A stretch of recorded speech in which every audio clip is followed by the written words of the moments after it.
Hello दोस्तों, welcome to my YouTube channel AZ coaching centre 100। दोस्तों, इस क्लास में मैं आपके लिए जनरल नॉलेज यानी कि जी के इस टॉपिक से रिलेटेड मैं आप लोगों के लिए इंपॉर्टेंट और सिलेक्टेड क्वेश्चंस लेके आया हूं जो सभी प्रतियोगी परीक्षाओं के लिए इंपॉर्टेंट हैं। अगर आप किसी भी एग्ज़ाम की तैयारी कर रहे हैं, ये क्लास आप सभी के लिए इंपॉर्टेंट रहने वाली है, तो आप वीडियो को अंत तक ज़रूर देखिएगा। ये सारे प्रश्न आज तक की न्यू अपडेट में सबसे ज़्यादा बार रिपीट किए गए हैं। ठीक है, तो चलिए अपन क्लास को स्टार्ट करते हैं। क्वेश्चन नंबर 1, भारत का सबसे बड़ा शहर कौन है? भारत का सबसे बड़ा शहर कौन है? बताइए कौन सा ऑप्शन हमारा राइट होगा। तो हमारा राइट आंसर होगा ऑप्शन ए, मुंबई। ठीक है, भारत का सबसे बड़ा शहर मुंबई है। अगला क्वेश्चन देखते हैं। क्वेश्चन नंबर 2, भारत का सबसे बड़ा राज्य कौन है? भारत का सबसे बड़ा राज्य कौन है? बताइए कौन सा ऑप्शन हमारा राइट होगा। तो हमारा राइट आंसर होगा ऑप्शन सी, राजस्थान। ठीक है, भारत का सबसे बड़ा राज्य राजस्थान है। अगला क्वेश्चन देखते हैं। क्वेश्चन नंबर 3, भारत में कुल कितने राज्य हैं? भारत में कुल कितने राज्य हैं? इंपॉर्टेंट क्वेश्चन है, एग्जाम में बहुत बार रिपीट किया गया है।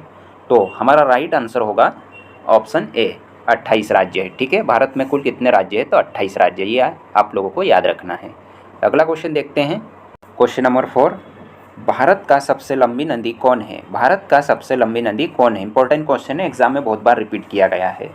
तो हमारा राइट आंसर होगा ऑप्शन डी, गंगा नदी। ठीक है, गंगा नदी की कुल लंबाई कितनी है? तो 2525 किलोमीटर, भारत बांग्लादेश को मिलाकर। ठीक है, ये भी आप लोगों को याद रखना है। और गंगा नदी का उद्गम भागीरथी और अलकनंदा नदी से मिलकर हुआ है, ये भी आप लोगों को याद रखना है। अगला क्वेश्चन देखते हैं। क्वेश्चन नंबर 5, भारत की सबसे चौड़ी नदी कौन है? भारत की सबसे चौड़ी नदी कौन है? इंपॉर्टेंट क्वेश्चन है, एग्जाम में बहुत बार रिपीट किया गया है। तो हमारा राइट आंसर होगा ऑप्शन सी, ब्रह्मपुत्र। ठीक है, भारत की सबसे चौड़ी नदी ब्रह्मपुत्र है। दोस्तों, इससे पहले मेरी और भी क्लासेस हो चुकी हैं, तो आप लोग ज़रूर जाके देखिएगा।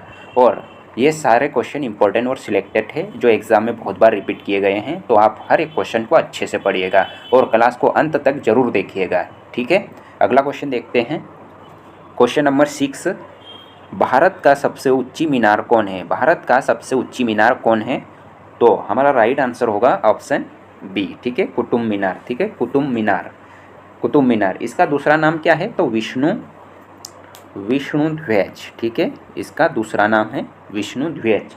और इसकी ऊंचाई कितनी है? कुतुब मीनार की ऊंचाई कितनी है? तो 73 मीटर। और फीट में पूछा है, फीट में देखा जाए तो 239.5 फीट। ठीक है, ये भी आप लोगों को याद रखना है, एग्ज़ाम में पूछा जाता है। अगला क्वेश्चन देखते हैं। और कुतुब मीनार कहाँ पे है? तो नई दिल्ली के महरौली में है स्थित है। ठीक है, ये भी आप लोगों को याद रखना है। अगला क्वेश्चन देखते हैं। क्वेश्चन नंबर 7, भारत का सबसे लंबा बांध कौन सा है? भारत का सबसे लंबा बांध कौन सा है? इंपॉर्टेंट क्वेश्चन है, एग्जाम में बहुत बार रिपीट किया गया है।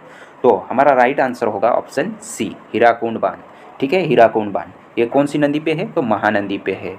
ठीक है, महानदी पे स्थित है ये बांध। ठीक है, और इस बांध की लंबाई कितनी है? तो 25.79 किलोमीटर। ठीक है, और उड़ीसा राज्य में स्थित है। अगला क्वेश्चन देखते हैं। क्वेश्चन नंबर 8, भारत का सबसे लंबी सुरंग है? भारत का सबसे लंबी सुरंग है। इंपॉर्टेंट क्वेश्चन है, एग्जाम में रिपीट किया जाता है। तो हमारा राइट आंसर होगा ऑप्शन ए, चेनानी नेसारी सुरंग। ठीक है, इस सुरंग को श्यामा प्रसाद मुखर्जी सुरंग के नाम से भी जाना जाता है। ठीक है, श्यामा प्रसाद मुखर्जी सुरंग के नाम से भी जाना जाता है इस सुरंग को। ठीक है, ये भी एग्जाम में पूछा जाता है। अगला क्वेश्चन देखते हैं। क्वेश्चन नंबर 9, भारत का सबसे ऊंची मूर्ति है? भारत का सबसे ऊंची मूर्ति है। इंपॉर्टेंट क्वेश्चन है, एग्जाम में बहुत बार रिपीट किया गया है। तो हमारा राइट आंसर होगा option C, Statue of Unity. ठीक है, ये कहाँ पे है? तो गुजरात में नर्मदा नदी के किनारे पे बनाई हुई है। ठीक है, बनी हुई है। और इसकी ऊंचाई कितनी है? तो 182 मीटर। और फीट में बोले तो 597 फीट ऊंची है। ठीक है, ये भी आप लोगों को याद रखना है। अगला क्वेश्चन देखते हैं। क्वेश्चन नंबर 10, भारत में प्रथम महिला विश्वविद्यालय कब स्थापित हुआ? इंपॉर्टेंट क्वेश्चन है, एग्जाम में बहुत बार रिपीट किया जाता है। तो हमारा राइट आंसर होगा ऑप्शन सी, 1916 में। ठीक है, भारत में प्रथम महिला विश्वविद्यालय कब स्थापित हुआ है? तो 1916 में, ये आप लोगों को याद रखना है। अगला क्वेश्चन देखते हैं। क्वेश्चन नंबर 11, भारत का प्रथम महिला विश्वविद्यालय कहाँ स्थापित हुआ था? भारत का प्रथम महिला विश्वविद्यालय कहाँ स्थापित हुआ था? इंपॉर्टेंट क्वेश्चन है। तो हमारा राइट आंसर होगा ऑप्शन सी, मुंबई में, ठीक है, मुंबई में। अगला क्वेश्चन देखते हैं, क्वेश्चन नंबर 12, माउंट एवरेस्ट पर चढ़ने वाली पहली भारतीय महिला कौन थी? माउंट एवरेस्ट पर चढ़ने वाली पहली भारतीय महिला कौन थी? इंपॉर्टेंट क्वेश्चन है, एग्जाम में बहुत बार रिपीट किया गया है। तो हमारा राइट आंसर होगा ऑप्शन सी, बछेंद्री पाल, ठीक है, बछेंद्री पाल, ये आप लोगों को याद रखना है। अगला क्वेश्चन देखते हैं, क्वेश्चन नंबर 13, भारत की प्रथम महिला आईपीएस कौन थी? भारत की प्रथम महिला आईपीएस कौन थी? इंपॉर्टेंट क्वेश्चन है, एग्जाम में बहुत बार रिपीट किया जाता है ये क्वेश्चन, ठीक है। तो हमारा राइट आंसर होगा ऑप्शन बी, किरण बेदी, ठीक है। किरण बेदी का जन्म कब हुआ था? तो 9 जून 1947 को, ये आप लोगों को याद रखना है, ठीक है। अमृतसर में, पंजाब के अमृतसर में हुआ था, ठीक है, ये भी आप लोगों को याद रखना है। अगला क्वेश्चन देखते हैं, क्वेश्चन नंबर 14, भारत की पहली महिला राज्यपाल कौन थी? भारत की पहली महिला राज्यपाल कौन थी? इंपॉर्टेंट क्वेश्चन है, एग्जाम में बहुत बार रिपीट किया जाता है। तो हमारा राइट आंसर होगा ऑप्शन ए, सरोजिनी नायडू, ठीक है, सरोजिनी नायडू। इंपॉर्टेंट क्वेश्चन है, आप लोगों को याद रखना है। दोस्तों ये क्लास आप सभी के लिए इम्पोर्टेंट है। अगर आप किसी भी एग्ज़ाम की तैयारी कर रहे हैं तो ये क्लास आप सभी के लिए यूज़फुल रहने वाली है, ठीक है।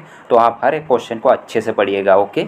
अगला क्वेश्चन देखते हैं, क्वेश्चन नंबर 15, भारत में प्रथम महिला प्रधानमंत्री कौन बनी थी? भारत में प्रथम महिला प्रधानमंत्री कौन बनी थी? इंपॉर्टेंट क्वेश्चन है, एग्जाम में बहुत बार रिपीट किया जाता है।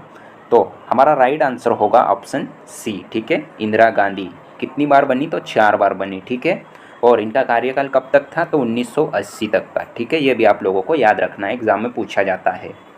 अगला क्वेश्चन देखते हैं, क्वेश्चन नंबर 16, भारत का प्रथम राष्ट्रपति है, भारत का प्रथम राष्ट्रपति है। इंपॉर्टेंट क्वेश्चन है, इंपॉर्टेंट क्वेश्चन है, ठीक है। तो हमारा राइट आंसर होगा option B, doctor Rajendra Prasad Bharat के प्रथम राष्ट्रपति थे, ठीक है। ये थोड़ा टाइपिंग एरर है, ठीक है। अगला क्वेश्चन देखते हैं, क्वेश्चन नंबर 17, नोबेल पुरस्कार प्राप्त करने वाले प्रथम भारतीय कौन था? नोबेल पुरस्कार प्राप्त करने वाले प्रथम भारतीय कौन था? इंपॉर्टेंट क्वेश्चन है, एग्जाम में बहुत बार रिपीट किया जाता है। तो हमारा राइट आंसर होगा ऑप्शन डी, रविंद्रनाथ टैगोर, ठीक है। कब मिला था? तो 1913 में। और किसके लिए? तो साहित्य के लिए, ठीक है, साहित्य के लिए मिला था इनको नोबेल पुरस्कार, ठीक है, ये भी आप लोगों को याद रखना है। अगला क्वेश्चन देखते हैं, क्वेश्चन नंबर 18, प्रथम भारतीय अंतरिक्ष यात्री, प्रथम भारतीय अंतरिक्ष यात्री कौन था? बताइए। तो इम्पोर्टेंट क्वेश्चन है ये। तो option A Rakesh Sharma, option B Kalpana Chawla, option C Sunita Williams, या फिर अन्य। कौन सा ऑप्शन हमारा राइट होगा? तो हमारा राइट आंसर होगा ऑप्शन ए, राकेश शर्मा, ठीक है। प्रथम भारतीय अंतरिक्ष यात्री राकेश शर्मा थे, ठीक है। अगला क्वेश्चन देखते हैं, क्वेश्चन नंबर 19, कृषि भारतीय अर्थव्यवस्था की क्या है? कृषि भारतीय अर्थव्यवस्था की क्या है? इंपॉर्टेंट क्वेश्चन है। ऑप्शन ए आर्थिक प्रगति, बी रीढ़, सी आर्थिक सुधार, डी अन्य। कौन सा ऑप्शन हमारा राइट होगा? तो हमारा राइट आंसर होगा ऑप्शन बी, रीढ़, ठीक है। अगला क्वेश्चन देखते हैं, क्वेश्चन नंबर 20, भारत में सबसे कम जनसंख्या वाला राज्य कौन सा है? भारत में सबसे कम जनसंख्या वाला राज्य कौन सा है? इंपॉर्टेंट क्वेश्चन है। Option A Chandigarh, option B Mizoram, option C Sikkim, या फिर ऑप्शन डी गोवा। कौन सा ऑप्शन हमारा राइट होगा? तो हमारा राइट आंसर होगा ऑप्शन सी, सिक्किम में, ठीक है। भारत में सबसे कम जनसंख्या सिक्किम में। इंपॉर्टेंट क्वेश्चन है, आप लोगों को याद रखना है। अगला क्वेश्चन देखते हैं, क्वेश्चन नंबर 21, ठीक है, 21, संयुक्त राष्ट्र संघ की स्थापना कब हुई थी? संयुक्त राष्ट्र संघ की स्थापना कब हुई थी? इंपॉर्टेंट क्वेश्चन है, एग्जाम में रिपीट किया जाता है। ऑप्शन ए 24 अक्टूबर 1945, 25 अक्टूबर 1945, या फिर 24 अक्टूबर 1946, या फिर 25 अक्टूबर 1948। कौन सा ऑप्शन हमारा राइट होगा? तो हमारा राइट आंसर होगा ऑप्शन ए, 24 अक्टूबर 1945, ओके, आप लोगों को याद रखना है। अगला क्वेश्चन देखते हैं, क्वेश्चन नंबर 22, भारत ने अपना पहला ओलंपिक हॉकी स्वर्ण पदक कब जीता था? इंपॉर्टेंट क्वेश्चन है, एग्जाम में बहुत बार रिपीट किया जाता है। ये क्वेश्चन इंपॉर्टेंट है, एग्जाम में बहुत बार रिपीट किया जाता है, अच्छे से पढ़िएगा। तो हमारा option A 1928, B 1932, C 1936, D 1948। कौन सा ऑप्शन राइट होगा? तो हमारा राइट आंसर होगा ऑप्शन ए 1928 को, ठीक है। अगला क्वेश्चन देखते हैं। क्वेश्चन नंबर 23, भारत में सर्वप्रथम रेल का शुभारंभ किसने किया था? भारत में सर्वप्रथम रेल का शुभारंभ किसने किया था? इंपॉर्टेंट क्वेश्चन है, एग्जाम में रिपीट किया जाता है। तो लॉर्ड कैनिंग ने, लॉर्ड डलहौजी ने, लॉर्ड मेयो ने, या फिर लॉर्ड मैकाले ने? कौन सा ऑप्शन हमारा राइट होगा? तो हमारा राइट आंसर होगा ऑप्शन बी, लॉर्ड डलहौजी ने। भारत में सर्वप्रथम रेल सेवा कब शुरू हुई थी? तो 16 अप्रैल 1853 में। ठीक है, ये भी आप लोगों को याद रखना है। अगला क्वेश्चन देखते हैं।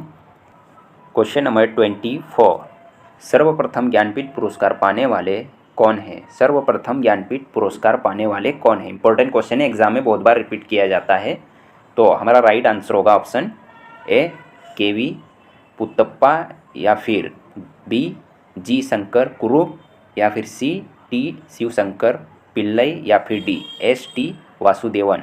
कौन सा हमारा राइट ऑप्शन होगा? तो हमारा राइट आंसर होगा ऑप्शन बी, जी शंकर कुरुप ने। ठीक है, अगला क्वेश्चन देखते हैं। क्वेश्चन नंबर 25, 2018 राष्ट्रीय मंडल खेलों के शुभंकर का नाम क्या था? 2018 राष्ट्रीय मंडल खेलों के शुभंकर का नाम क्या था? इंपॉर्टेंट क्वेश्चन एग्जाम में रिपीट किया जाता है। Option A Clyde, option B Sera, option C Borobi, या फिर ऑप्शन डी करक? कौन सा ऑप्शन हमारा राइट होगा? तो हमारा राइट आंसर होगा ऑप्शन सी, ठीक है, बोरोबी। तो दोस्तों आज की क्लास यहीं समाप्त करते हैं, मिलते हैं ऐसे ही नेक्स्ट वीडियो में। तब तक के लिए जय हिंद, जय भारत।